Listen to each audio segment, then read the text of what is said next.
harmless joke, a burst of laughter, and within seconds an alien delegation was ready for war. But why? Could something as simple as laughter be seen as an act of aggression? After hearing this story, you might think twice before laughing. In space. Ambassador Elias Carter's reflection stared back at him from the polished obsidian floor of the Zephyrian mothership. 18 years in the diplomatic corps, and nothing had prepared him for this moment. Earth's future, humanity's future, hinged on the next 72 hours. Nervous, Ambassador? Dr. Meera Patel's voice pulled him from his thoughts. The xenolinguistics expert adjusted her neural interface, a delicate silver web clinging to her temples. Terrified, Carter admitted. We've spent decades wondering if we're alone. Now we know we're not, and our first real contact is with the most powerful military force in the known galaxy. The corridor ahead stretched endlessly, its walls pulsing with bioluminescent patterns that Carter's briefings identified as a form of passive communication. Unlike humans' sound-based language, Cypherians communicated through light, wavelengths, intensities, patterns that humans couldn't fully perceive without assistance. You've read my reports? Patel asked, her eyes never leaving the shifting patterns. All 1,400 pages, Carter nodded. Though I'll admit much of it reads like abstract poetry. Their language is fractal, recursive. A single light pattern can contain multiple layers of meaning depending on context and intensity. She paused, frowning at a sudden shift in the corridor's illumination. Something's happening. The walls flared cerulean blue, then deepened to indigo. Carter felt his escort of 4 Zypherian warriors stiffen in unison. Their exoskeletal armor plates clicked softly, adjusting to some unseen stimulus. What's that mean? He whispered. Patel's expression tightened. They're announcing us. The closest translation would be, the soft shells approach the chamber of dominion assessment. Soft shells? Charming. Better than meat bags, which was my first interpretation, Patel said, with surprising lightness. Their escort halted before a massive portal that seemed formed from liquid metal, suspended in an anti-gravity field. One warrior stepped forward, taller than the others, with armor plates bearing elaborate engravings.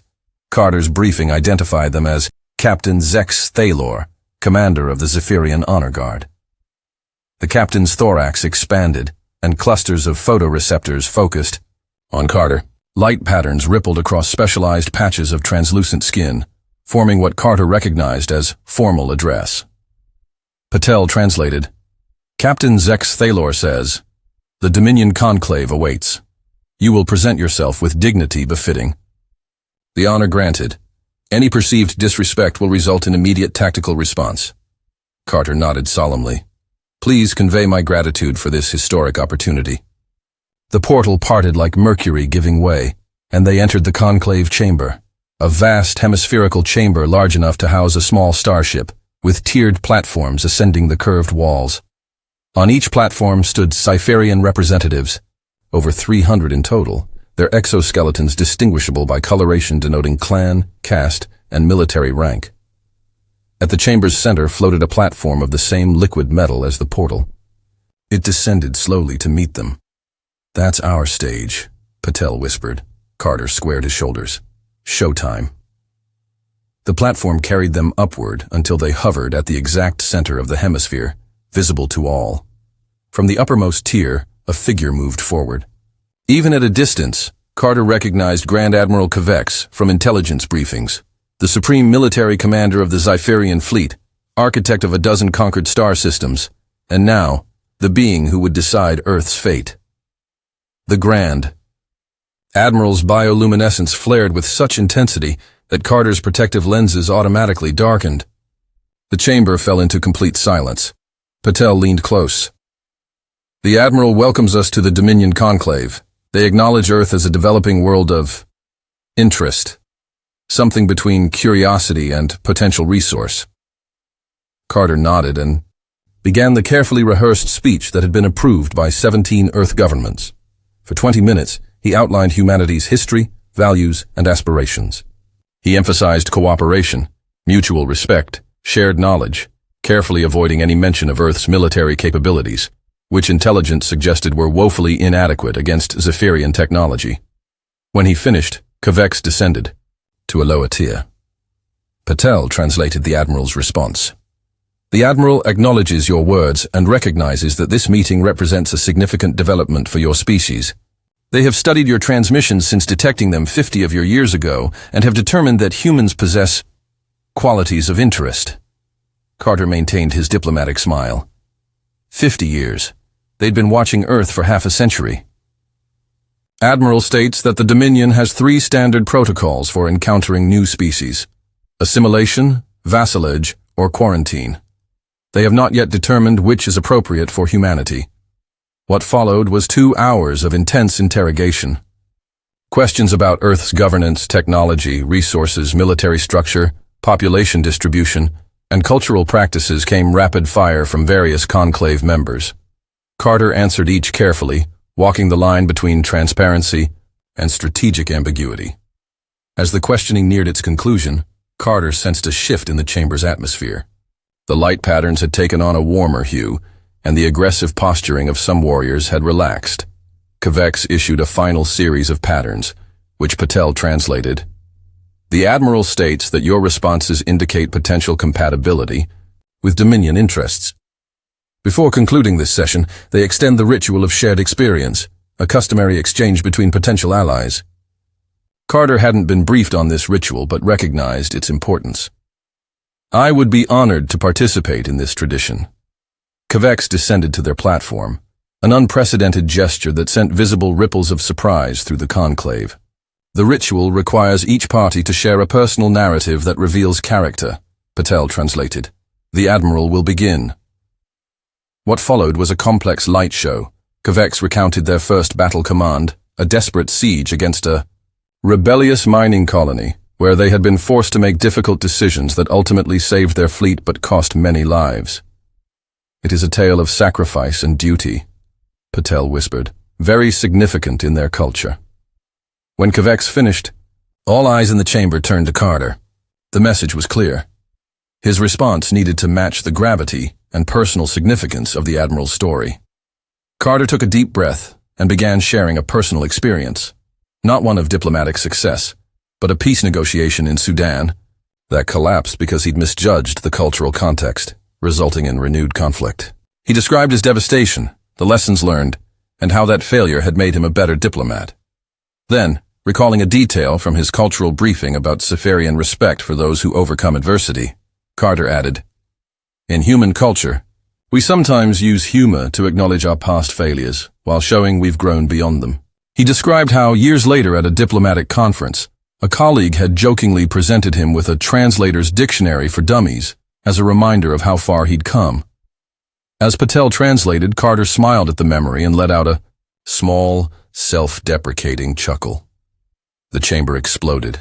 Every Zypherian warrior erupted into intense crimson bioluminescence. Armor plates extended into combat position. Weapons previously concealed in exoskeletal sheaths emerged, primed and aimed at the platform.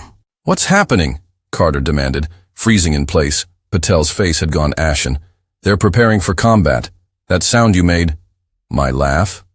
It's, sir, in their culture, that exact vocalization is a death ritual, a mockery of the deceased. The closest translation of their response is combat readiness against desecration. Around them, the conclave had transformed from a diplomatic gathering to a pre-battle formation. Warriors positioned themselves strategically. Civilian representatives withdrew to protected tiers. Tell them it was a misunderstanding, Carter ordered, his voice steady despite the adrenaline flooding his system. Patel tried, her interface projecting frantic patterns, but the Zypherians weren't receiving. Their photoreceptors had shifted to combat configuration, specialized warfare adaptations that prioritized threat assessment over communication. Grand Admiral Kvex issued a command that needed no translation. The platform beneath them began to descend, isolating them for what Carter realized would likely be execution. Options? He asked quietly. Patel's fingers flew over her interface. I'm trying to access emergency protocols, but their systems are locking me out. They think we've committed a deliberate cultural attack. The platform reached the chamber floor. Carter saw Zypherian warriors encircling them, weapons ready. Captain Zek Sithalor approached, no longer a ceremonial escort but an executioner. Carter had one card left to play, the emergency quantum communicator in his breast pocket, linked directly to the human delegation ship in orbit. One press would alert Earth to the diplomatic failure and trigger the contingency plan, a desperate gambit that might save their lives but would almost certainly lead to war. His hand moved toward his pocket. "Wait," Patel said suddenly. "There's another option." She stepped forward, facing the approaching warriors, and did something unexpected. She deliberately disabled her neural interface. "What are you doing?" Carter hissed. "Trust me," she whispered back. Then to the Zypherians, she began to speak, not in translated light patterns, but in raw, unparsed human language, her voice rising and falling in linguistic patterns Carter had never heard her use. The warriors hesitated. Zexathalo raised a limb, halting their advance. Patel continued speaking, her cadence changing, incorporating sounds that seemed to approximate Zypherian communication frequencies. She gestured to her throat, to Carter, to her own mouth, making the laughing motion. Somehow, without technology, she was attempting to communicate the concept of cross-species miscommunication. For 30 agonizing seconds, nothing happened. Then, slowly, Kvex descended once more to the chamber floor. The Admiral's bioluminescence had shifted to a pattern Carter hadn't seen before. Slower, more deliberate. Patel turned to Carter. "I think they're listening. Sir, I need you to laugh again." "You want me to make the sound that nearly got us killed?" "Yes, but this time we'll contextualize it properly. I need you to tell a story, any story, that would naturally end with laughter." Carter thought quickly, then nodded. He began describing a universal experience, losing his balance on ice and falling, his dignity more wounded than his body. As he reached the punchline, he looked to Patel for confirmation. She nodded. "Now." Carter laughed, not the small chuckle from before, but a full, genuine laugh. Immediately, the warriors tensed. But Patel stepped forward, mirroring his laugh and pointing to her face, her expression, the physical manifestation of human joy. She spoke again in that strange linguistic hybrid, pointing to Kvex, then making a different sound, a low keening that Carter recognized from briefings as a Zypherian morning call. Understanding dawned in Carter's eyes. She was demonstrating that the same physical action, making a sound, could have completely different meanings between their species. Kvex remained motionless, photoreceptors fixed on them. Then the Admiral turned to the assembled conclave and emitted a complex series of light patterns. The chamber's atmosphere changed palpably as the patterns were repeated and amplified throughout the tiers. Slowly, weapons lowered. Armor plates retracted to neutral positions. Patel reconnected her neural interface. "They understand," she said quietly. "The Admiral has declared a cessation of misinterpreted hostility. They're actually fascinated." Apparently, the concept that the same physical action could mean joy in one species and desecration in another is novel to them. Carter exhaled slowly. "So, we're not starting an interstellar war." "Not today," Patel said, a slight tremor in her voice betraying the stress of the last few minutes. "But Ambassador, this is just the beginning. If something as simple as laughter can cause this level of misunderstanding..." "Then we have a lot of work to do," Carter finished, watching as Grand Admiral Kvex approached them once more, this time with what the ambassador hoped was curiosity rather than aggression. 12 hours after the laughter incident, Carter paced, the length of the human delegation's assigned quarters aboard the Zypherian mothership.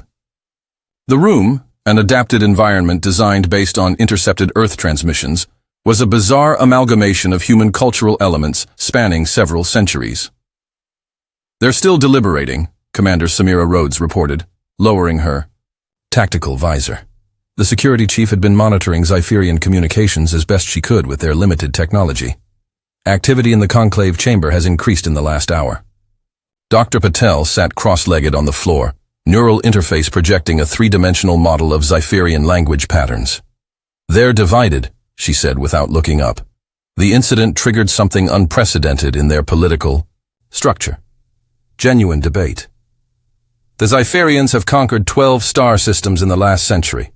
Their diplomatic playbook has 3 chapters: overwhelm, intimidate, subjugate. But she gestured to the language model. "We confused them. A species that can't be easily categorized challenges their worldview. Rhodes checked her sidearm. A formality, since the weapon would be useless against Zypherian armor. Confusion makes them dangerous. We should prepare for emergency extraction. Not yet, Carter said, studying the tactical display. Their delegation, ship remained in orbit, maintaining the illusion of trust while ready for immediate evacuation. This confusion gives us leverage we didn't have before. A soft tone indicated someone at the entrance. The liquid metal portal parted to reveal Captain Zexus Thalor, flanked by two warriors.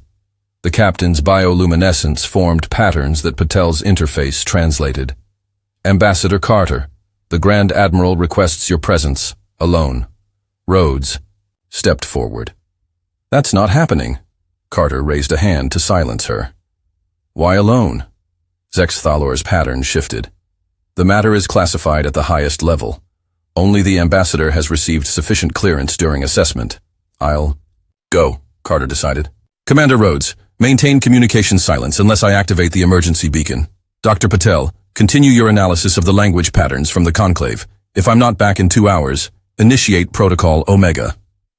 Zexa Thalor led Carter through sections of the mothership he hadn't been cleared to see before. Unlike the formal ceremonial areas of the vessel, these corridors hummed with activity, warriors and technicians moving purposefully, control centers monitoring distant Zypherian fleets, weapon systems in various stages of maintenance. The corridor terminated at a small, unadorned portal that scanned Zexa Thalor before admitting them. Inside was not the grand chamber Carter had expected, but an intimate space that reminded him of war rooms he'd seen on Earth, strategic displays, communication systems, and at the center, Grand Admiral Kvex. The Admiral dismissed Zex Thalor with a light pattern, leaving Carter alone with the being who commanded the most powerful fleet in known space. Kvex activated a translation system more sophisticated than Patel's interface, capable of directly converting Zypherian light patterns to human speech. The voice that emerged was artificial but clear. Ambassador Carter, your species continues to surprise me. Carter maintained diplomatic neutrality. I hope that's a positive development, Admiral. It is. Unprecedented. Kvex moved to a tactical display showing Earth's solar system. In 300 years of expansion, the Dominion has never encountered a species that forced us to reconsider our fundamental protocols. Until now.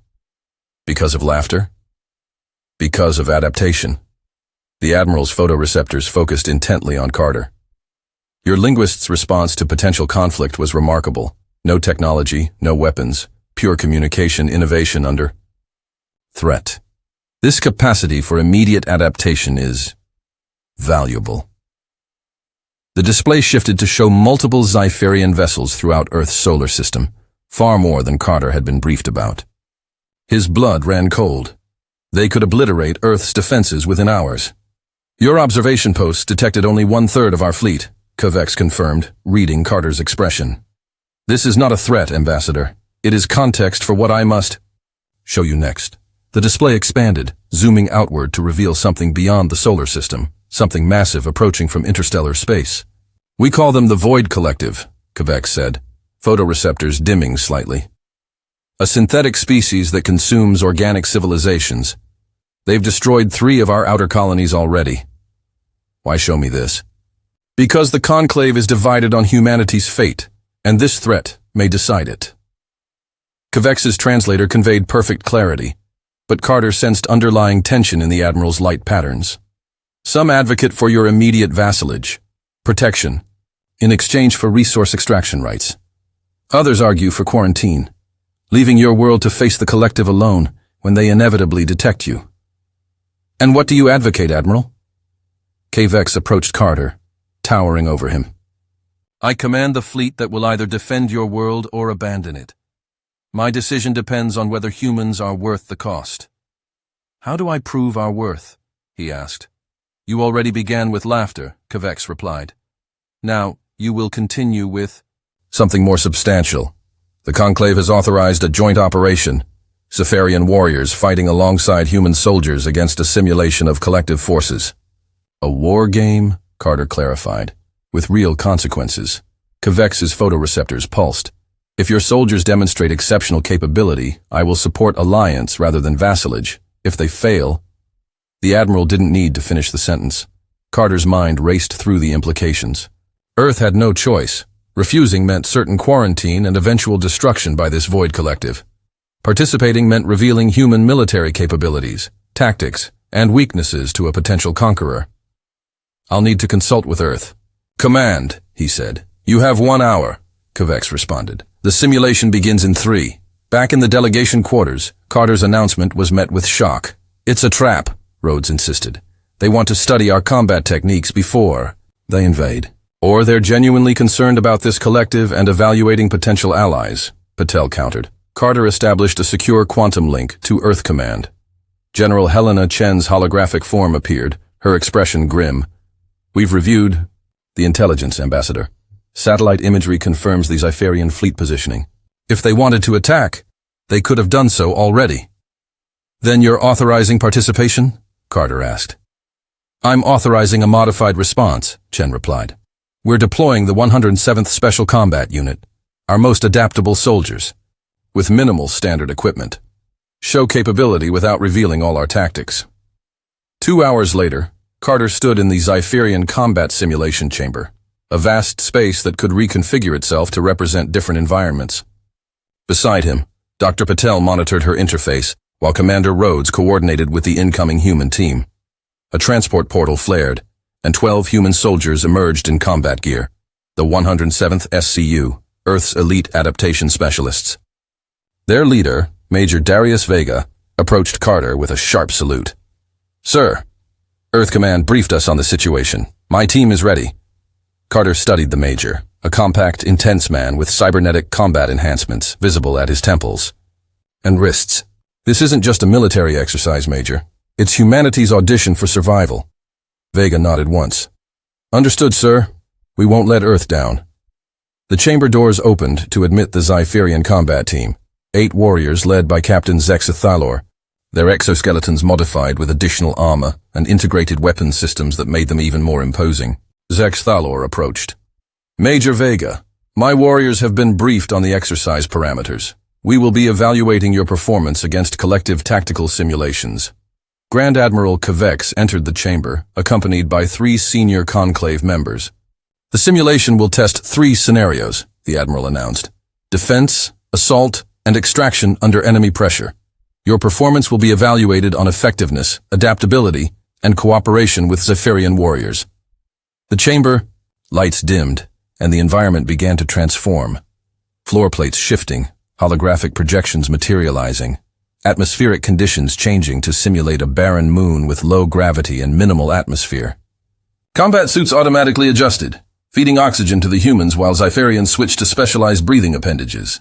Scenario 1 commences in 30 seconds, Kvex announced. "Defend the central position against 3 waves of collective forces." As the Admiral withdrew to an observation platform, Major Vega quickly organized the combined human-Zypherian force into a defensive formation, placing Zypherian heavy warriors at key choke points while positioning his more mobile human soldiers for rapid response. Zexathalor studied the formation with visible skepticism, but followed Vega's suggestion. The captain's bioluminescence conveyed something Patel translated as unorthodox, but potentially viable. The first wave hit hard and fast. Zypherian warriors responded with devastating firepower, their integrated weapons systems obliterating multiple targets. But the collective adapted quickly, shifting attack patterns to exploit gaps in the defensive line. That's when the humans showed their value. Where Zypherians maintained rigid formations based on pre-established doctrine, Vega's soldiers flowed like water, repositioning constantly, covering each other with overlapping fields of fire that left no opening unexploited. By the third wave, something remarkable was happening. The human and Zypherian forces had begun adapting to each other. Zexathalor's warriors, observing human mobility tactics, adjusted their normally rigid formations. Meanwhile, Vega's soldiers incorporated Zypherian signal patterns into their communication, creating a hybrid battle language that confused the simulated enemy. For Scenario 2, assault on a collective processing node, Zexathalor took command, organizing a direct assault formation typical of Zypherian doctrine. But Vega had other ideas. As the Zypherians prepared to launch their frontal assault, The humans scattered, disappearing into maintenance conduits, overhead access ways, and shadowed recesses that the Zypherians had dismissed as tactically irrelevant. When the scenario activated, the Zypherian warriors were caught in a kill zone, taking heavy casualties despite their superior armor. Then, from multiple directions simultaneously, the human soldiers struck. They had circumvented the main defenses using pathways too small for Zypherian anatomy, attacking the collective from blind sides and unexpected angles. Within minutes, the battlefield dynamics had completely shifted. What began as a costly frontal assault transformed into a coordinated multi-vector operation. For the final scenario, extraction under enemy pressure, Kvex added a twist. Communication systems will be compromised. You must develop alternative coordination methods under fire. It was Sergeant Lin who developed the solution, using the Zypherians' own bioluminescence as a signaling method, but based on simple pattern recognition rather than complex language. She demonstrated to Zexathaler how basic light pulses could indicate direction, threat level, and response type without requiring sophisticated translation. As the final scenario concluded, the chamber returned to its neutral state. Carter watched as human and Zypherian soldiers, exhausted but triumphant, regrouped in the center. For the first time, they weren't separate units, but a single force that had faced adversity together. Kvex descended from the observation platform, photoreceptors scanning each participant in turn. The Admiral's focus settled on Major Vega. "Your methods are unorthodox by Dominion standards," Kvex stated through the translator. Vega stood at attention. "With respect, Admiral, orthodox tactics make you predictable. Against an adaptive enemy, like the collective, predictability equals death." "A valid assessment," Kvex acknowledged, then turned to Carter. "Ambassador, your soldiers have demonstrated unexpected capabilities. The Conclave will require time to process these results." "Of course, Admiral," Carter replied. "But may I ask, what is your personal assessment?" "I have commanded fleets for 70 years, Ambassador. In that time, I have conquered species with superior technology, but inferior tactical flexibility. The Void Collective threatens us precisely because they adapt faster than we can respond." Kvex gestured to the human soldiers. "Your people lack our strength, our technology, our numbers. But today, they demonstrated something we need, the ability to innovate under pressure." The conclave chamber had been reconfigured since Carter's last appearance. Where before the tiers had been arranged in strict hierarchical formation, now they formed a circular arrangement with no clear dominant position, a physical manifestation of the unprecedented debate occurring within the Dominion leadership. Carter stood at the center with Dr. Patel and Commander Rhodes, facing the assembled Zypherian leadership. Major Vega and Captain Zexathaler stood to the side, representatives of the joint combat exercise that had potentially changed humanity's fate. For hours, the conclave had been engaged in what Patel described as the most significant policy debate in Zypherian recorded history. The traditional protocols for encountering new species were being questioned for the first time in centuries. "They're using our laughter incident as a case study," Patel whispered to Carter. "The capacity for the same action to have completely different meanings across species has forced them to reconsider their entire approach to alien cultures." Above them, Grand Admiral Kvex addressed the conclave, light patterns flowing in complex arguments that Patel's interface struggled to fully translate. "The Admiral is advocating for a new classification," she said, eyes widening. "They're proposing we be designated as adaptive auxiliaries, neither vassals nor full allies, but a species with unique capabilities that complement Zypherian military doctrine. From the highest tier, Supreme Strategist Vakor, the Dominion's most decorated military theorist, issued a rebuttal. Patel translated, "The strategist argues that human unpredictability makes us too dangerous to integrate. They're advocating for quarantine until the Void Collective threat is neutralized. Then reconsideration." The chamber erupted in competing light patterns as various factions argued their positions. Finally, Kvex raised all four arms in a gesture that silenced the chamber. The Admiral addressed Carter directly. "The conclave remains divided, Ambassador. This is unprecedented. Never before has a potential vassal species created such disagreement among our leadership." Carter chose his words carefully. "In human diplomacy, Admiral, unprecedented situations often yield unexpected opportunities." "Perhaps. Kvex's photoreceptors narrowed.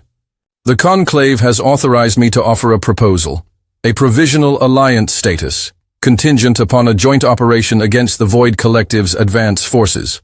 Humans and Zypharians fighting together, not in simulation, but in actual combat. It's a test, Carter replied quietly to Rhodes. They want to see if we'll commit actual lives, not just participate in exercises. Kvex continued. 3 of your ships with your best soldiers, alongside a Zypharian battle group. If successful, the Dominion will recognize Earth as an allied world under protection. If you refuse, or if human performance proves inadequate, quarantine remains the default outcome. I'll need to consult with my government, Carter said. You have 6 hours, Kvex replied. The collective advanced scout vessels will reach the outer system by then. Either we face them together, or the Dominion fleet withdraws to defensive positions that do not include Earth. 5 hours later, Carter stood on the Zypharian command deck alongside Grand Admiral Kvex, watching as the joint battle group formed at the edge of the solar system. 3 human vessels, small and technologically inferior by Zypharian standards, positioned themselves among 7 Dominion warships. Your soldiers understand the mission parameters? Kvex asked. They do, Carter confirmed. Intercept collective. Scout vessels, gather tactical intelligence, and if possible, capture collective technology for analysis. The tactical display flashed as sensors detected approaching vessels, collective scout ships entering the system. They moved in patterns that defied standard navigation logic, phasing between normal space and something else, their signatures fluctuating in ways that confused targeting systems. Collective vessels detected, the Zypharian tactical officer reported. 11 scout ships approaching from Vector 227.3. Kvex issued commands, and the joint battle group moved to intercept. Carter watched as Zypharian vessels adopted standard combat formation, a diamond configuration optimized for overlapping fields of fire. The human ships, however, did something unexpected. Rather than joining the formation, they separated, taking flanking positions that seemed to leave them vulnerable. Through the comm system, Major Vega's voice came through. Admiral, request permission to execute Operation Thunderclap. Kvex's photoreceptors narrowed. Explain this operation. Based on sensor readings of collective ship movements, we believe they use a distributed awareness system, each vessel sharing sensory input with the others. We propose creating sensory overload through multiple simultaneous attack vectors combined with unconventional electronic warfare. Permission granted. Zypharian vessels will maintain primary engagement as planned. What followed stunned even Carter. The human ships launched what appeared to be standard missiles, but as they approached collective vessels, they didn't detonate. Instead, they attached to hull surfaces and began broadcasting on all frequencies. The collective ships' movements became erratic, their formation breaking apart as they tried to evade what they perceived as threats. The Zypharian command deck's speakers crackled as the broadcast signal was intercepted. It was laughter, hundreds of human voices laughing in different patterns, tones, and rhythms, creating a cacophony of sound that seemed to severely disrupt collective systems. They're using psychological warfare, Carter explained to the bewildered admiral. If the collective shares sensory input across vessels, flooding their network with unfamiliar sensory patterns creates confusion. Kvex studied the tactical display as the collective ship's coordinated movement dissolved into chaos. Fascinating. Your Major Vega adapted the very cultural misunderstanding that nearly caused conflict between our species into a weapon. The Zypharian warships pressed the advantage, their superior firepower now more effective against the disoriented enemy. 3 collective vessels were disabled before they could organize a defense. The remainder attempted to retreat, phasing in and out of normal space. Human vessels are pursuing, the tactical officer reported with clear surprise. On the display, Carter watched as Earth's ships executed maneuvers that no Zypharian commander would have attempted, using the collective's own phase disruptions as cover, predicting where enemy vessels would rematerialize, and positioning for point-blank engagements. For 40 minutes, the battle continued, Zypharian power and precision complemented by human unpredictability and rapid tactical innovation. When it ended, 7 collective vessels had been destroyed, 3 captured, and 1 escaped to carry warning back to its fleet. As the battle group secured their prizes and recovered damaged vessels, the Zypharian command deck erupted in bioluminescent communication. Carter couldn't understand the patterns, but their intensity conveyed the significance of what had just occurred. Kvex turned to Carter.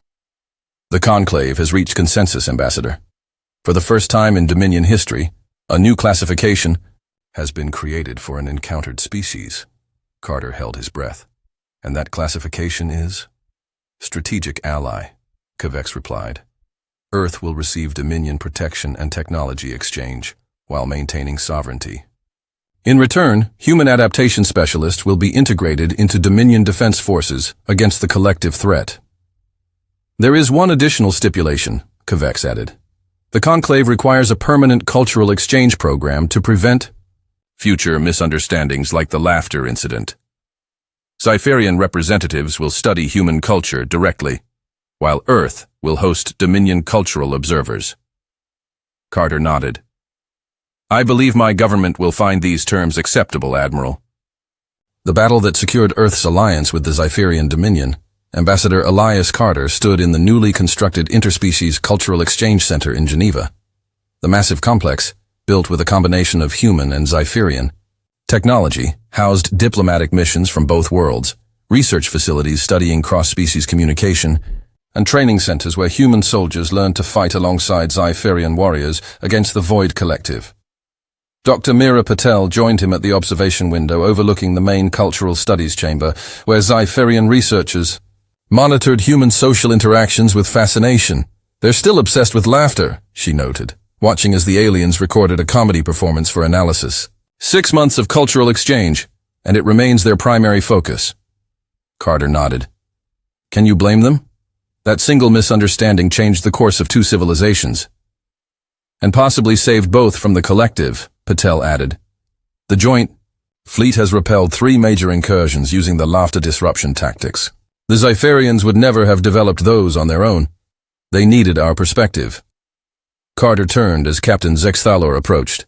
The Cypherians' movements now familiar and almost comfortable after months of collaboration. The captains translator converted light patterns to speech. Ambassador, the Dominion Cultural Integration Committee has prepared their first report. Grand Admiral Kvex requests your presence for the formal presentation. As they walked through the facility, Carter noted how much had changed. Cypherian warriors now moved comfortably among humans, their previously rigid postures relaxed. Humans, in turn, had adapted to Cypherian communication styles. Many diplomats now wore simplified bioluminescent patches that could express basic concepts without neural interfaces. The grand meeting chamber was filled with representatives from Earth, governments and the Dominion Conclave. At the center stood Grand Admiral Kvex and General Helena Chen, symbols of the military alliance that had already proven effective against collective forces. Kvex addressed the assembly. Distinguished representatives of Earth and the Dominion. The Cultural Integration Committee has completed its preliminary assessment of cross-species communication protocols. Their findings are unexpected. The Admiral activated a holographic display showing comparative analyses of human and Cypherian communication patterns. Humans express approximately 67% of critical information through nonverbal and paralinguistic channels, body language, facial expressions, vocal tone, and contextual cues that our species historically dismissed as irrelevant. This emotional bandwidth allows humans to convey complex intentions with minimal explicit communication. Carter exchanged glances with Patel. The Cypherians had essentially discovered human empathy and emotional intelligence, concepts that their highly logical, pattern-based culture had never developed.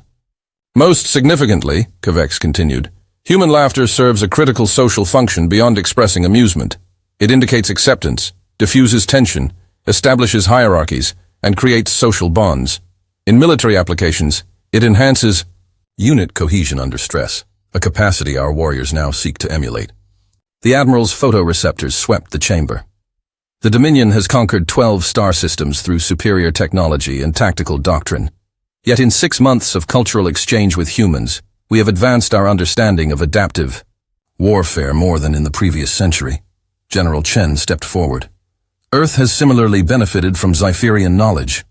Your logical approach to problem-solving and strategic planning has transformed our military doctrine. Together, our species complement each other's strengths and mitigate our weaknesses. As the presentation concluded, Kvex approached Carter privately.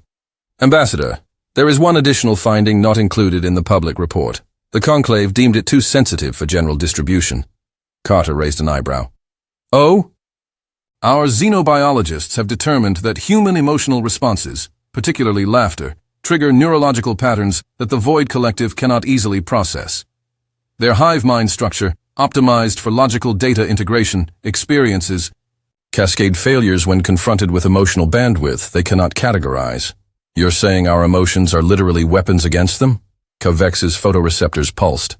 More accurately, your capacity for emotional communication represents an adaptation pathway the collective has not encountered before.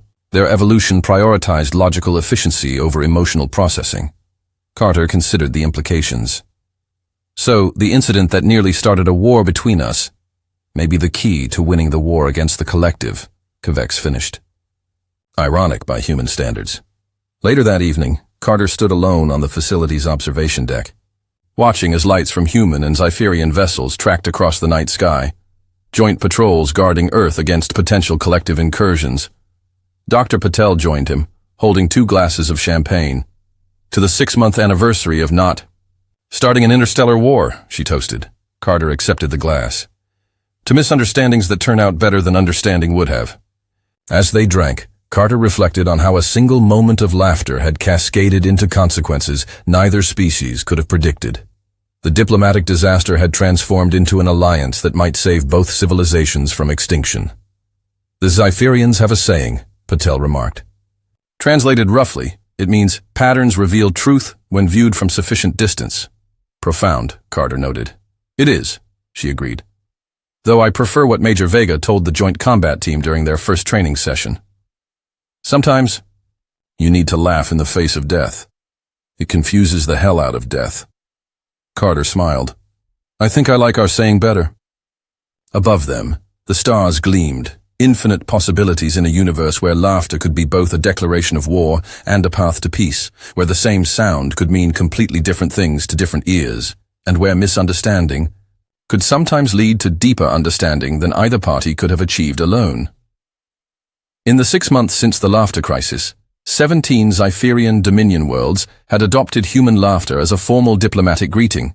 Believing it demonstrated strength and dominance. 12 non-aligned alien species had begun incorporating laughter into their first contact protocols, having observed its apparent importance in human-Zypherian relations.